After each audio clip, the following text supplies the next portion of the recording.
ها يا يمن، لا وين وصلنا؟ طفل يمني يتم استغلاله للتسول في الشوارع، وإذا ما جاب فلوس يتم ضربه بسبب حاجتها الماسة لعلاج أمه بعد أن توفى والده. الطفل عمره 12 سنة. شاهدوا القصة الأخير. اسمع، انت شو اسمك؟ صقر. صقر. هذا وش هو هذا اللي جايبكم هنا؟ يمن. قول لي قصتك. يمن. قصتك وش هي؟ أبي متوفي وأنا دخلت هنا أشقي على أمي. ايوه. أمي فيها عمد الفقري، دخلت أدور لي حق علاج ليها وأروح. أيوة. يقول لنا لما طلعنا الزلط يضربنا. من هو؟ علي اسمي. وش يسوي؟ وين يوديكم؟ ودينا البيت ونزلنا هنا في الشوارع. الشوارع. يقول اذا ما جبت فلوس يضربنا. يضربكم. وين ضربك؟ شوف.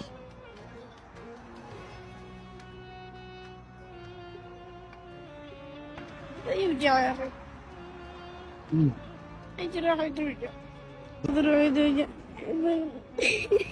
لا تبكي. لا تبكي، لا تبكي. كل يوم يضربكم؟ نعم. شوف الجدة ثاني حق أمس. وش تبغى انت طيب؟ أبى أروح عند أمي، أبدي أشوف أمي.